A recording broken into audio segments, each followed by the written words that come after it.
हरिया विपुल कर पावना आज हरिया विपुल कर पावना।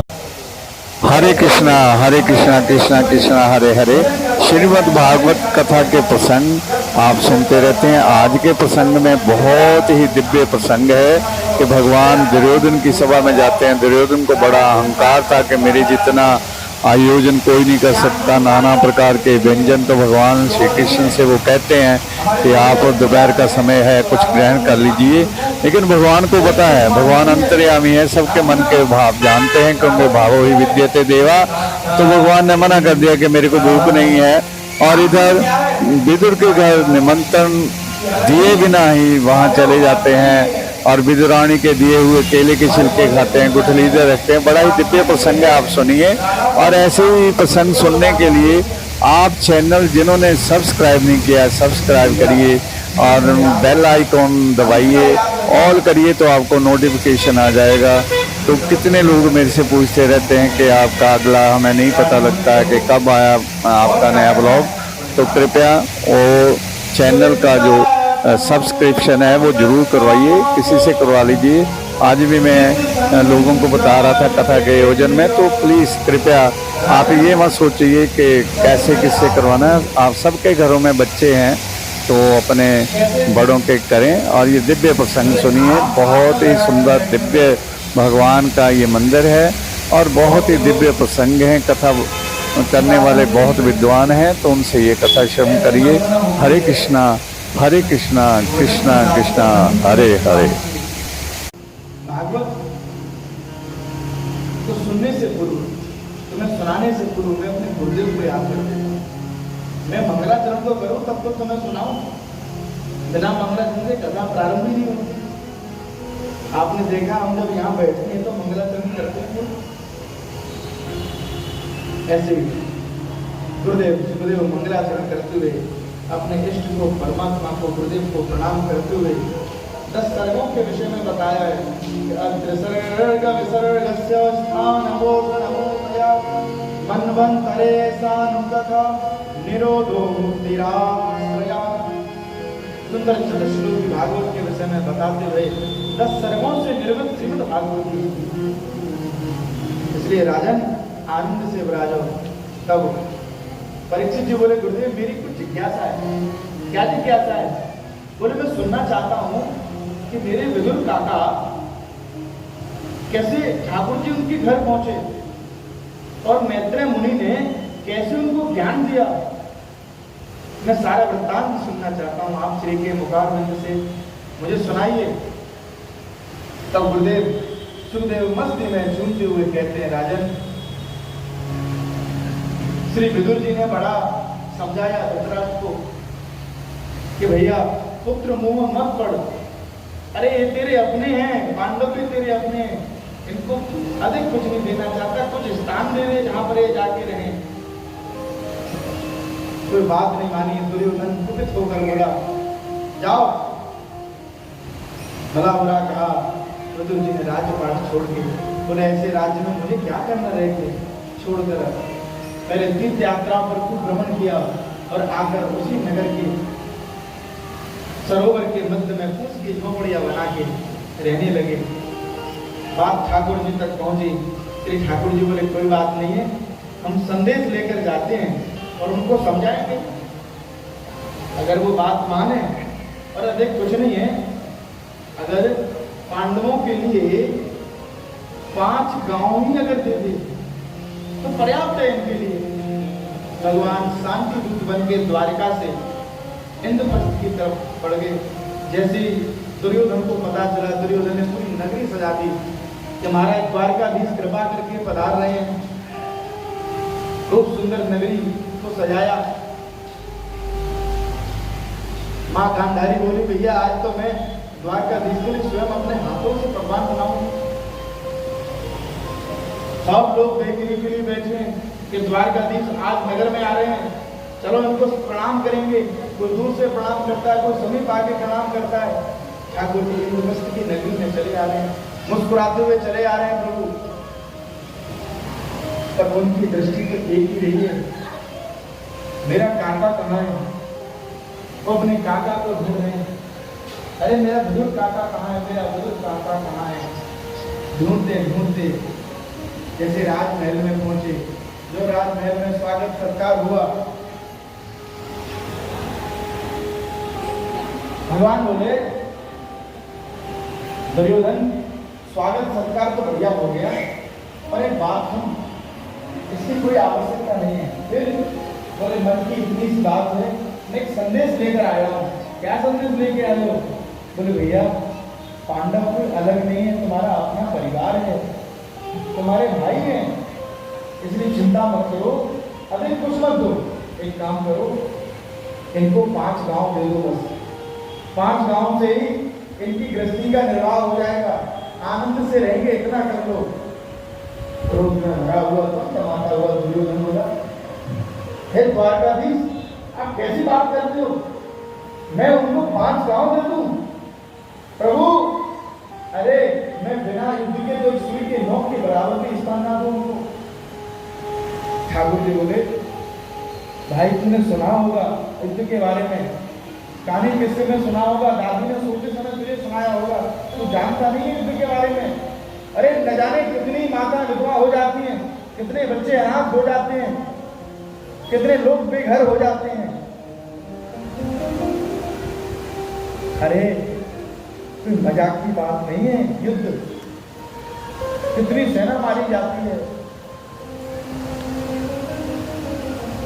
दुर्योधन बोले दुर्योधन क्या होगा, मुझे भूख नहीं है। भूख नहीं है? अरे प्रभु सुबह के चले हुए हो आप, भोजन का समय हो गया है, प्रसाद पाने का समय हो गया है, आप कह रहे भूख नहीं है? बोले हाँ दुर्योधन प्रसाद 2 परिस्थिति में पाया जाता है, ध्यान से सुनना। पहली बात, अगर भूख हो तो फिर खिलाने वाले का भाव नहीं देखा जाएगा कि तो भूख लगी है पालो। और दूसरा, पेट भी आपका भरा हुआ है पर खिलाने वाले का भाव इतना रहा नहीं जा रहा, उससे नहीं पाना पड़ेगा। ऐसे कैसे नहीं पाओगे, एक फुलका तो लेना ही पड़ेगा आपको। तो उस प्रेम में इतने डूब जाओ, इतने डूब जाते हैं कि फिर भान नहीं रहता कि आप उधर तरफ से आपका पेट भरा हुआ है, पर उसके प्रेम में आप और फुलका ले लेते हो और मिष्ठान ले लेते हो। तो देख भाई, ना तो मुझे भूख है तो ना तेरे अंदर वो भाव है, तो मैं कहाँ से तेरे आ पाऊँ? और वैसे भी मेरा निमंत्रण तो विदुर काका के घर पे है, और भैया उस सभा के लास्ट कोने में, क्योंकि मंत्री पद पे नहीं है विदुर काका, तो अंदर प्रवेश भी नहीं कर सकते, बाहर खड़े हैं। और जैसे ही सुना कि द्वारकाधीश कह रहे हैं कि निमंत्रण है, बोले मैं कब उनको निमंत्रण दिया? मैं कब इनको निमंत्रण देने गया? हाँ, जो सुना मैं जल्दी आनंदित हो गए। दुर्योधन बोला प्रभु अरे उनके तो खुद के खाने के लाले, वो आपको क्या खिलाएंगे? अरे देखो 56 भोग 3600 व्यंजन मेरी मां गांधारी ने आपके लिए बनाया है, अरे प्रभु यहाँ खाओ। बोले नहीं, मेरे विदुर काका के घर में मेरा निमंत्रण है, मैं तो वहां जाके ही प्रसाद ग्रहण करूंगा। विदुर जी दौड़े दौड़े घर पहुंचे और कहा बलरामी से, अरे सुन भाग्यवान, आज द्वारकाधीश आ रहे हैं भरी सभा में। भरी सभा में बोला उन्होंने, क्या बोला? बोले मेरा निमंत्रण तो विदुर काका के घर पे है, भाग्यवान आने वाले होंगे। सुने तू जल्दी से स्नान कर ले और मैं बाजार से सामग्री लेके आता हूँ, उनके लिए मांगो मिश्री सब सामग्री लेके आता हूँ, तू जल्दी जल्दी से स्नान कर ले और घर को शुद्ध कर ले। विदुर जी तो बाजार चले गए सामग्री लेने के लिए, इधर रुद्रानी तैयारी में लगी हुई है। याद रखना बंधु, जैसे जैसे हम भगवान के द्वार जाते हैं तो जूता चप्पल बाहर उतार के आते हैं, ऐसे आज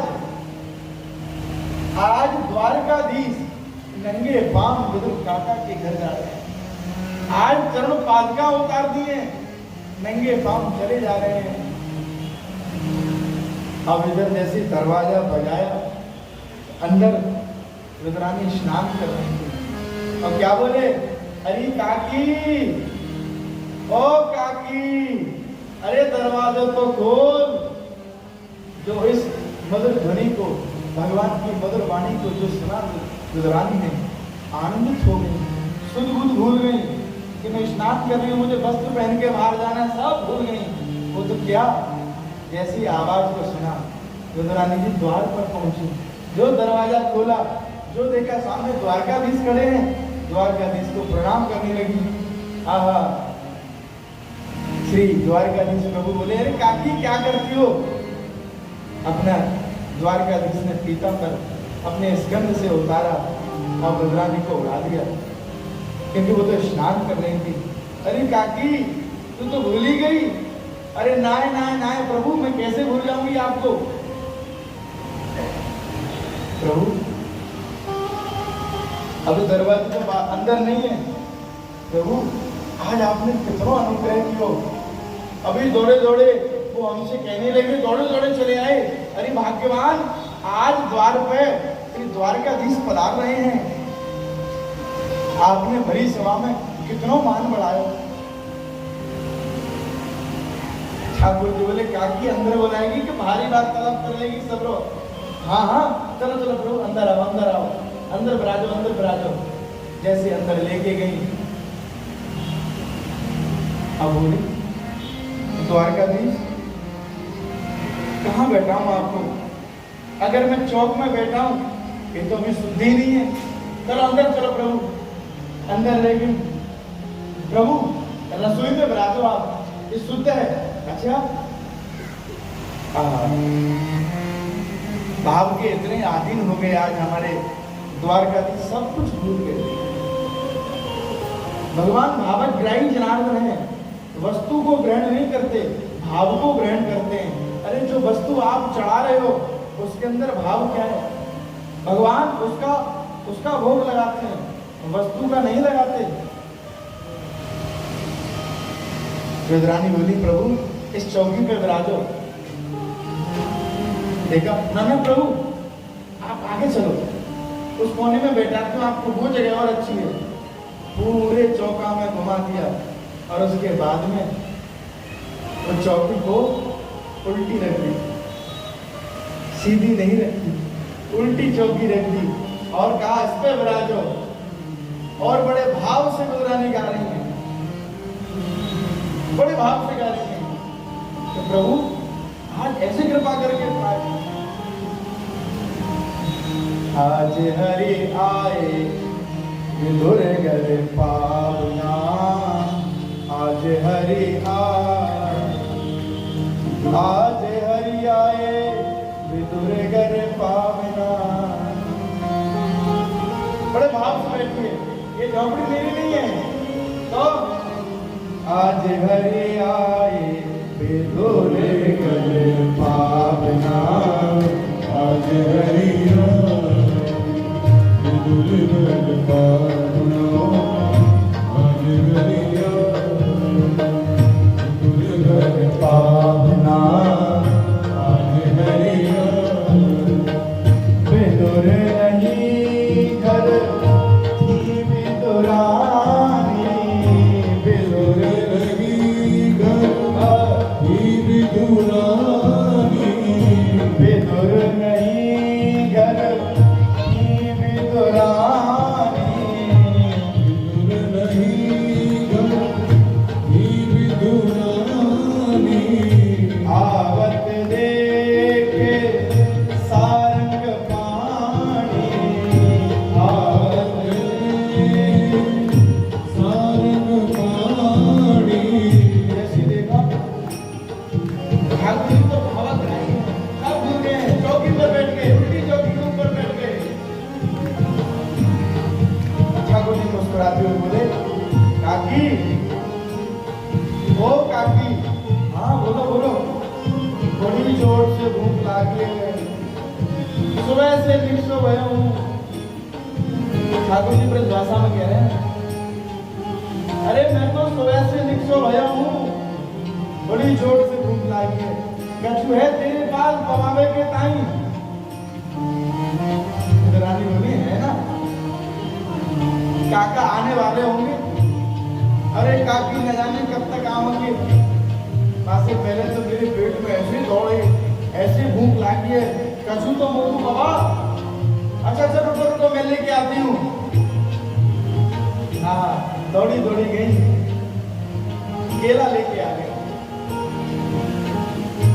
सामने बैठी है फिर द्वारकाधीश, उनके संग में बैठी है काकी।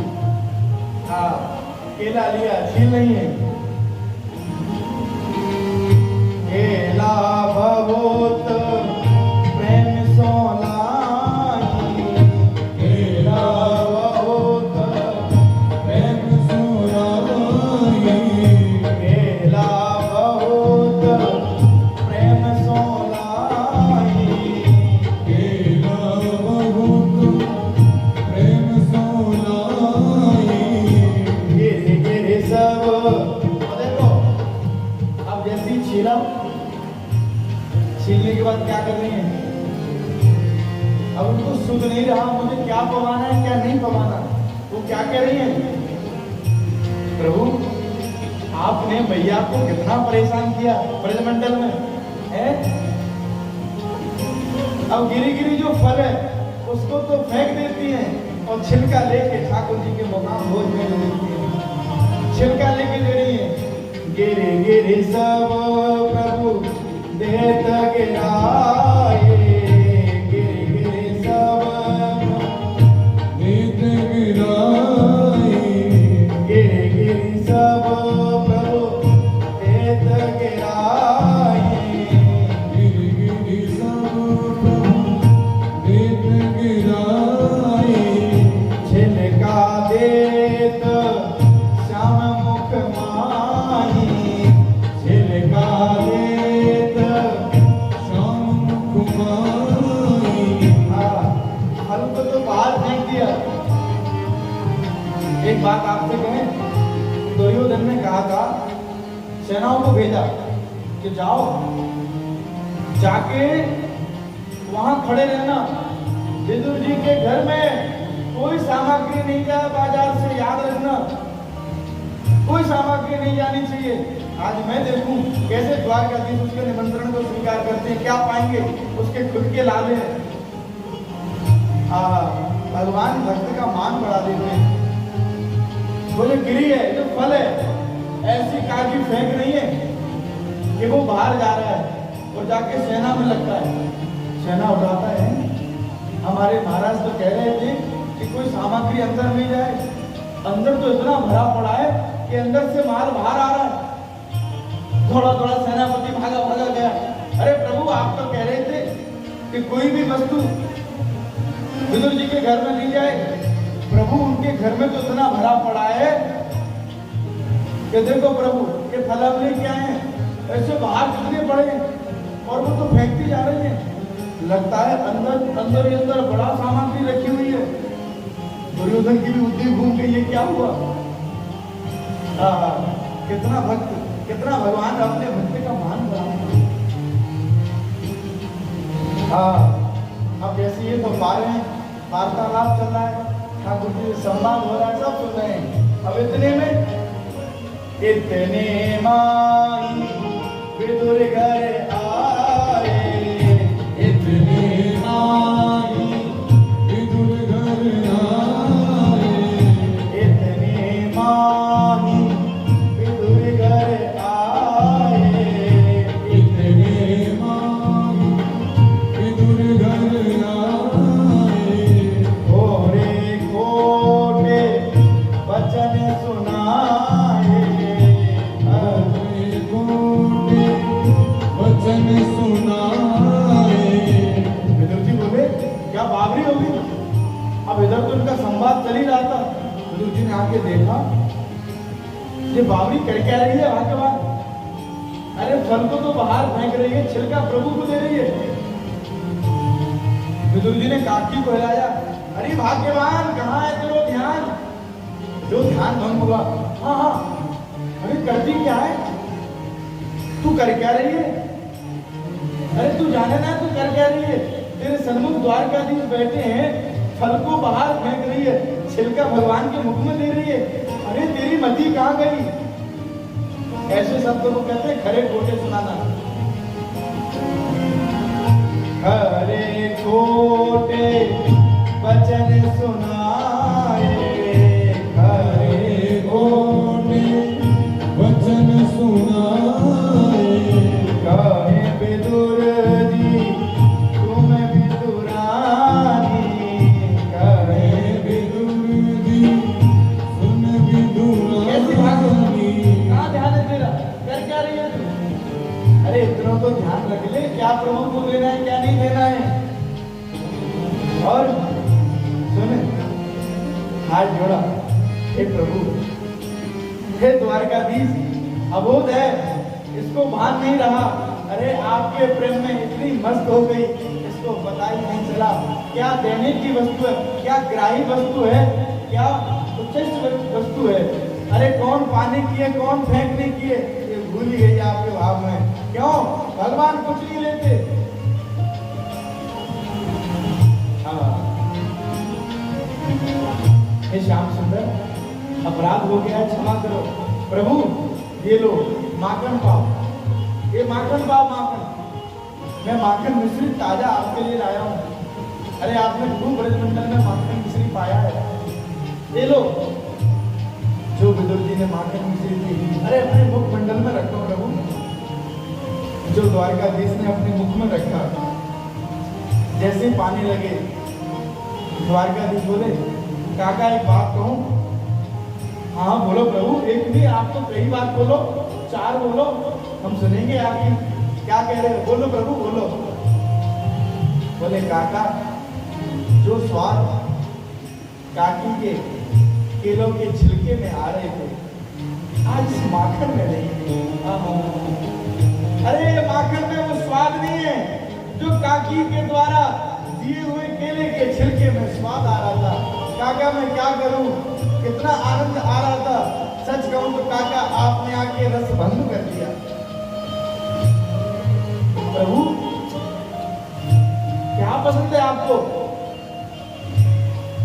हाँ बोलिए बोले। भाव का भूखा हूं मैं, भाव एक सारे, भाव से मुझको भजो तो भाव से बेड़ा पार। काका जैसा भी हो, कैसा भी हो, बस उसके अंदर भाव होना चाहिए। बासी दूसी रूखे सूखे, बासी दूसी रूखे सूखे, बासी दूसी रूखे सूखे, बासी दूसी रूखे सूखे। हम तो विदुर जी प्रेम के भूखे, हम तो विदुर जी प्रेम के भूखे, हम तो विदुर जी प्रेम के भूखे। हम तो विदुर जी प्रेम के भूखे। चंद्र सखी धनी धनी विदुरानी, चंद्र सखी धन धन विदुरानी। भक्त निर्माण बड़ावन स्वामी, भक्त निर्माण बड़ावन स्वामी। कुछ नहीं है, जो वस्तु दोगे सबको ग्रहण करेंगे, कैसा ही देना। अरे तुम्हारा भाव होना चाहिए। अगर भाव है तो मैं ग्रहण कर लूंगा, और अगर भाव नहीं है तो मुझे कुछ भी नहीं चाहिए। अरे भैया आप 56 भोग बनाओ, और आप उस बात से ना, मैंने लगाया 56 भोग, मैं अरे जी मैंने, अरे दर्शन करो, राधा सने बिहारी जी का दर्शन करो। आज हमने 56 भोग लगाए, आज मैंने 56 भोग लगाए। अब आप एक मुझे बात बताइए, क्या भगवान ऐसे 56 भोग को ग्रहण करेंगे? कदापि नहीं करेंगे। अरे भैया, वस्तु बड़ी नहीं है, वस्तु के अंदर छुपा हुआ भूत बड़ा है। अरे उस वस्तु के अंदर आपका भाव कितना है, भगवान उसको ग्रहण करते हैं। सुनो, जिस दिन अगर श्री ठाकुर जी वस्तु को ग्रहण करने लगे, आपकी सामग्री को ग्रहण करने लगे, उस दिन मंदिरों में भोग लगना बंद हो जाएगा। हाँ, हम सत्य कह रहे हैं। 2-4 दिन लगा लोगे, 5वें 6वें दिन कहोगे प्रभु हम 4 व्यक्ति की ला ले घर में खर्चा चलाने के लिए, 5वें आप हो, हमारी बस की नहीं है प्रभु। इसलिए भैया, जो भी वस्तु लाना भाव से लाना। पर क्या बताएं, आज का समय ऐसा चल रहा है, केले वाले के पास जाते हैं जी केला देना, उसके पास भी कई वैरायटी रखी होती है। हाँ जी, 30 रुपए वाले, 40 वाले, 50 वाले, 80 वाले, 100 वाले, कौन से लेना है? अरे सस्ते से सस्ता दो ना, मंदिर में देना है। बताइए, सस्ते से सस्ता दो, मंदिर में देना है। ये व्यक्ति के भाव आ गए। एक ब्रजवासी बड़ी प्यारी बात सुनाते हैं, बोले एक के घर में बालक नहीं हो रहा था, एक के घर में बालक नहीं हो रहा था, तो वो ठाकुर उसका बालक हुआ। 9वें महीने बालक हुआ, उसके यहाँ बड़ा आनंद हुआ, बड़ा खुश हुआ, मेरे यहाँ बालक हुआ है। पर जैसी अंग का स्पर्श करता है, स्पर्श करते करते जैसे सिर के पास पहुंचा, तो जैसे स्पर्श किया बिल्कुल एकदम बिलबिला। एक ब्रजवासी सुनाते हैं, मस्ती में सुनाते हैं इस कथा को। बड़ा दुखी हुआ, अब मैं डॉक्टरों के पास लेके जाऊंगा, हजारों लाखों रुपए लगेगा, ये कैसे हो गया? पता, मैंने भगवान से बच्चा मांगा था, कैसा बच्चा दिया, इसका सर देखो कैसा है, ऐसा लगता है जोर से दबा दो तो कहीं और परेशानी खड़ी ना हो जाए। दौड़ा दौड़ा मंदिर आया, हे पुजारी जी, आपने कहा था केले का भोग लगाओ, बालक होगा, मैंने तो लगाया। पुजारी जी बोले लगाया था तो आपने? बोले हाँ। बोले एक बात बताना, कैसा केला था वो? केला ठीक था। पुजारी जी बोले जिस केले का आपने भोग लगाया था ना, उसकी दुकान में सबसे सस्ता था, और तो और इतना सस्ता था कि मैं भोग लगाने के लिए ले गया तो बेचारा खुद ही बिखर गया। वो समझ के इतना फिसला। मैंने सोचा कि उसको विधिवत अमनिया करके एक प्लेट में रख के लेके जाऊं, भोग लगाऊं, उससे पहले ही बेचारा रोड पीट गया। वो उसकी गर्दन ऐसी हो गई, लिपटी सी, उससे पहले ही ऐसा हो गया।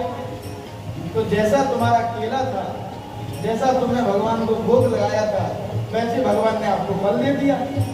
जैसा आपने भगवान को फल दिया था, वैसे भगवान ने आपको दे दिया।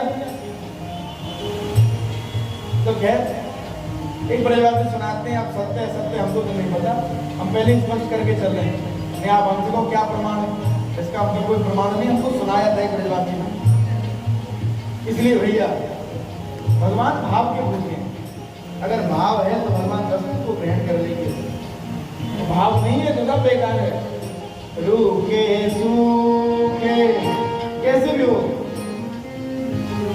रूखे सूखे बासी से, रूखे सूखे बासी सूखे, हम तो विदुर जी प्रेम के भूखे, हम तो विदुर जी प्रेम के भूखे, हम तो विदुर जी प्रेम के भूखे, हम तो विदुर जी प्रेम के भूखे। चंद्र सखी धनी धनी विदुरानी, चंद्र सखी धनी धनी विदुरानी, चंद्र सखी धनी धनी विदुरानी, भक्तन मान बढ़ावना, ओ भक्तन मान बढ़ावना, आज हरियाय विदुर जग पावना, आज हरियाय विदुर जग पावना। हरियाई विदुर घर पावना आज हरियाई विदुर घर पावना आज हरियाई